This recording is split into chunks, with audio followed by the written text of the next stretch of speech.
Recently I've made a little rustic outside side table from some scrap timber that I had lying around, and it turned out so well that today I thought I'd share with you how I went about making it. I used some Oregon pine for the top. It was just rough sawn, very coarse Oregon pine which I glued together and then sanded top and bottom. Didn't take much sanding, and it comes out. Oregon's a beautiful wood, lovely color, beautiful grain, so that made a wonderful top. And then underneath I also used scrap timber, but I didn't have to worry about grain or color or anything like that because I was going to paint it. And as we go through the process, I'll give you a few tips on how to keep everything square, and also right at the end I'll show you how to stop the table from rocking. If it's an outside table, it's likely to be on an uneven surface and likely to rock. So right at the end of the video I'll give you that tip on how I stop it from rocking. Right, so let's get going. What I'm going to do is dismantle this table. I'm not going to make another one, and then just show you how all the pieces come together as we get to each stage of the construction. Right, this is the timber I started with. This is the piece of the Oregon. You can see how rough it is, and it's discolored with age. And when you cut the surface, it's still nice and clean inside.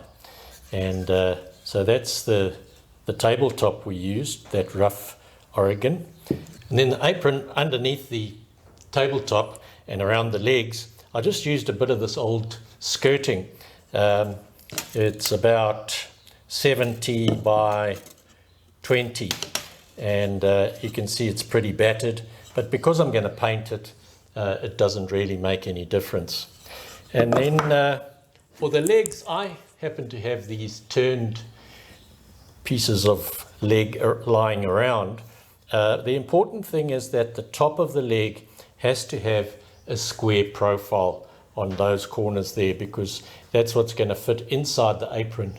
And if that's not square, then the legs won't come off vertical off the tabletop. But you could quite easily, for the legs, you could quite easily use something like this piece of rough timber, as long as it's got that profile I was talking about with square corners, then you'd be fine. Then the first thing you have to do is decide on the dimension of your tabletop and the height of your legs. So this table that I made is 35 centimeters wide and 46 centimeters in the long direction. So it's a rectangle, but you could make a square one, that'd work fine. Then what I do with the tabletop is just cut a 45-degree angle, and the reason for that, each piece is cut at 45, and the reason for that is that you don't get an end grain on the edge of your table. If all your corners are like that, then you'll get the long grain, and that looks a lot better. So you'd have to cut these at 45. Now I've got a miter saw which I can set to cut at 45. But now if you don't have a miter saw, then you can just mark it at 45 like that, draw a pencil line and either cut it by hand or cut it with a circular saw. That'd work just as well. Then what I do is I cut the first 45. And the outside will be the long measurement and the inside will be the short measurement. And once I've cut the first 45, that's when I start measuring, because I've got to measure the outside exactly. This was the narrow angle, then that would be 35. You just got to be careful you don't cut it this way. It's got to cut inwards like that to the short surface. Just be careful. I've done it before where you mark it the wrong way and then it doesn't work and you got to start again. So I'll just show you that on the miter saw. Remember to put it flat, and remember you get the correct angle. I always try and keep my good side, the side I'm going to want for the top of my table, I keep that upwards, and make sure everything's lined up and you've set your saw properly, and then cut from the top.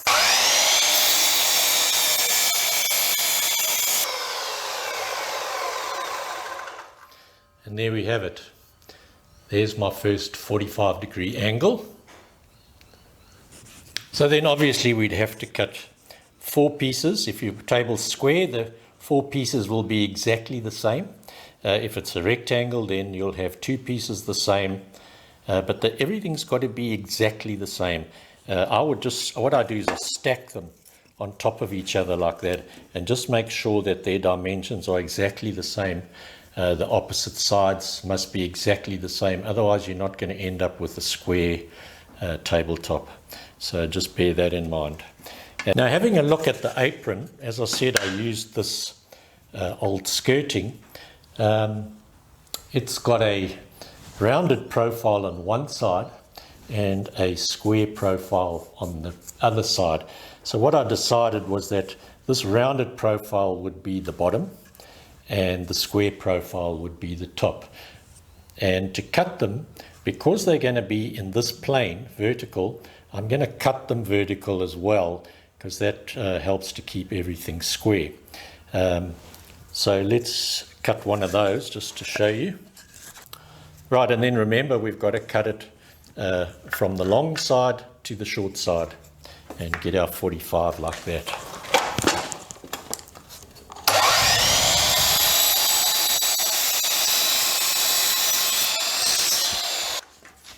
And there we go, that's the first cut.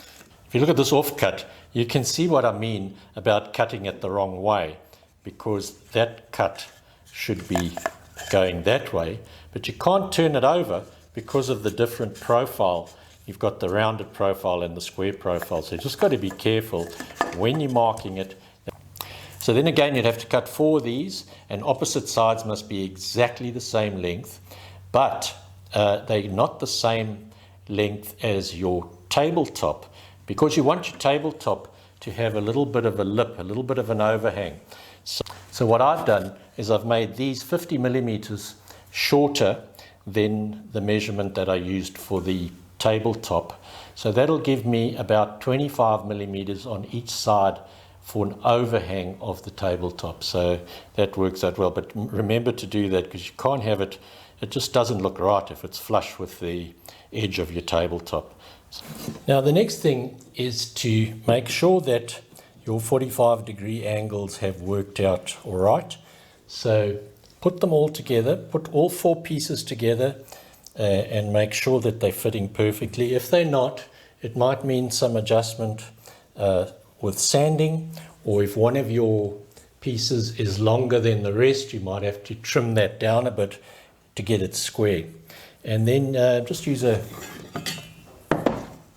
an ordinary square to make sure that you square on the corners.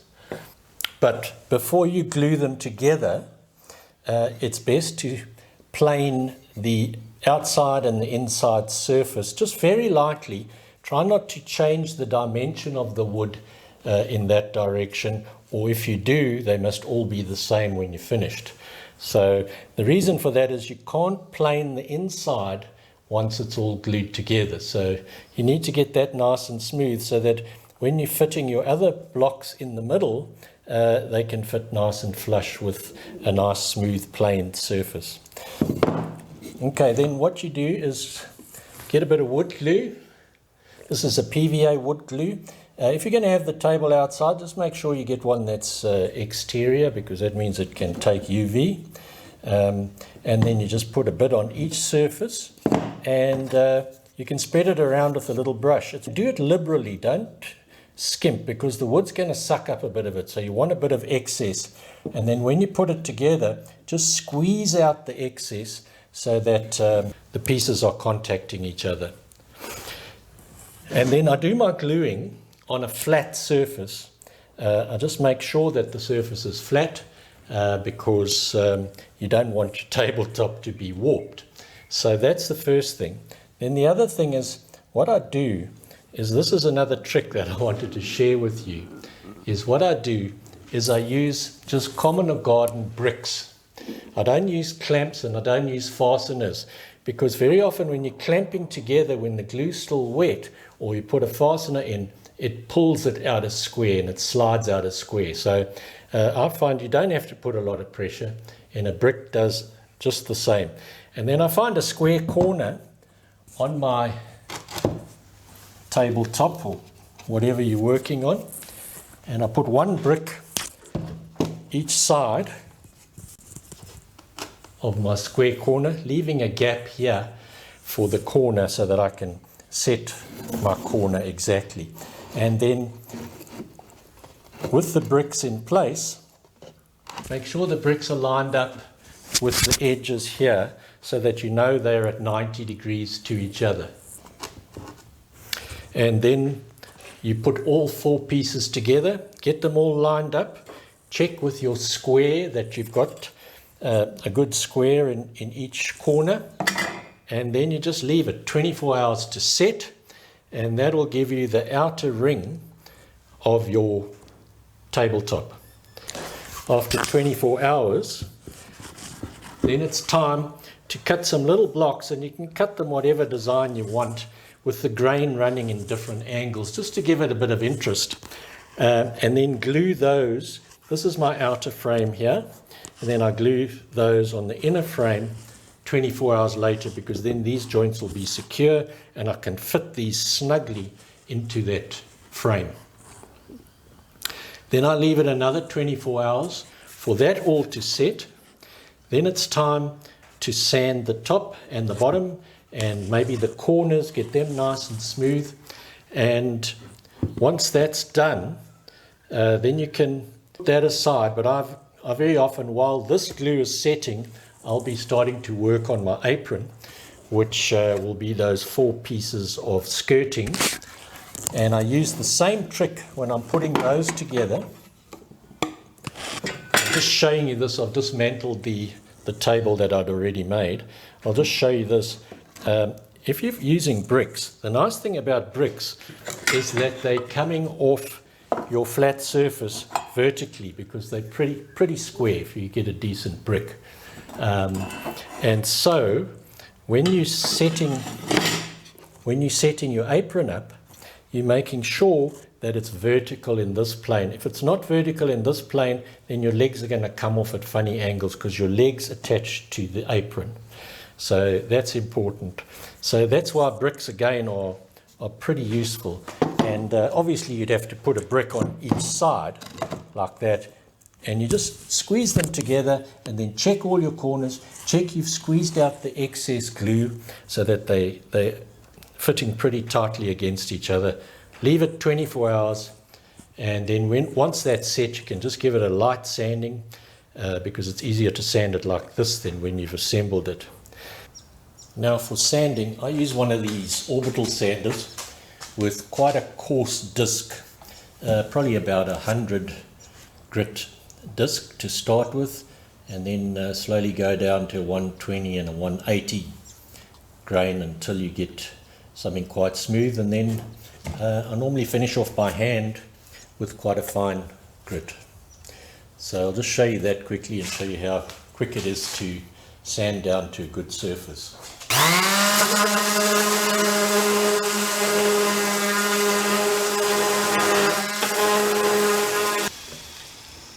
There we go. That just took a few seconds to get that dead discoloured wood off the outside, and then you slowly go down with finer and finer grits and just finish off by hand. Try and keep going in a circular motion so your grit doesn't make scores in your surface. Then for planing these rough edges down, I use an electric planer, one of these, and I set it at about a 1/2 or 3/4 of a millimetre cut at a time. So I'll just show you how quick and easy that is as well.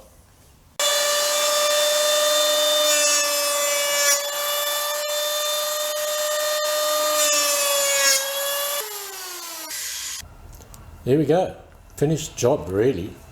And that was just 3 swipes with the electric planer.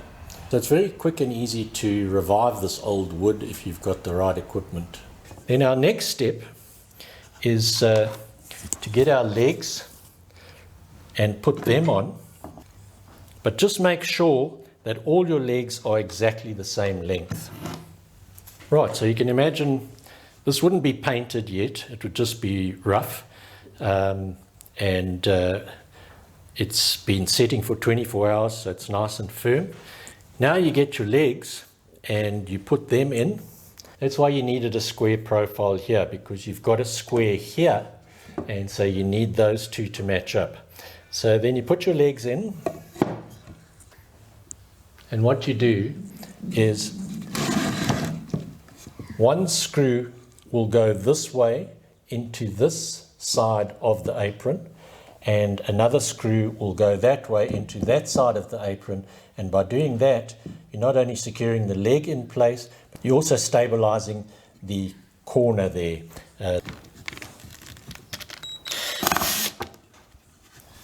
Now, incidentally, while we're talking about tips, if you're going to screw in carpentry, my dad used to be a carpenter, so that's where I learnt all this from.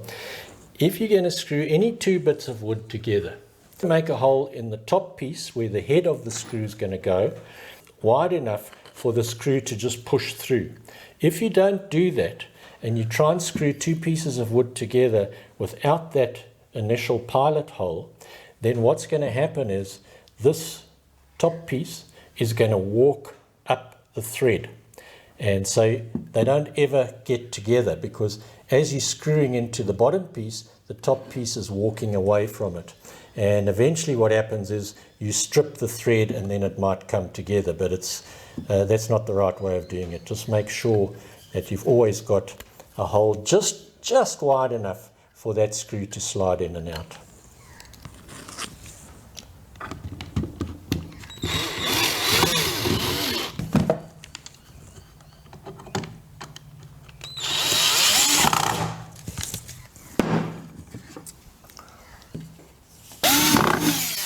There we go. Then this is all done and ready for painting. So you can put this aside, paint it, let the paint dry, and then get back onto your countertop. Now for the tabletop, I prefer to use a clear polyurethane varnish. Clear because it brings out the grain and the color of the wood, and polyurethane is a very robust covering. It's heat resistant and it looks after your surface very well. And if you're going to use it outside, maybe an idea to get an exterior type of polyurethane. Now with the countertop, you'll see I've put these two battens on the undersurface of the countertop, and the reason I did that, it helps to orientate the frame of the apron and gets it in the right position on your countertop. So what you have to do first, turn your tabletop upside down, put this upside down on your tabletop, measure your overhang here and on the other side so that they're exactly the same.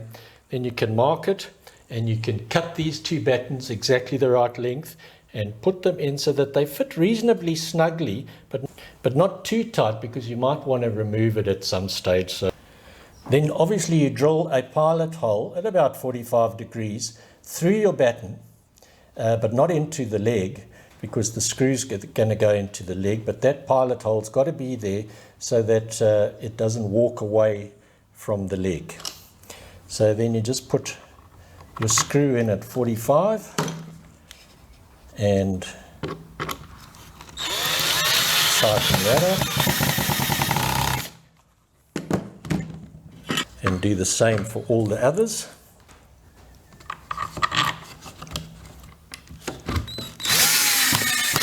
Right, and then we've got all that together. Then I promised you I'd show you how I stop it from rocking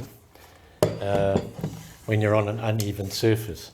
Now, no matter how careful you are, you'll always find there's a little bit of a rock in the table, and you can see that.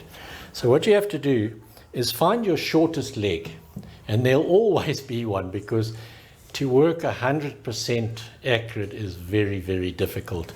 So even though you cut your legs the same length, there'll be slight warpages here and there, and so there will be a little bit of a rock.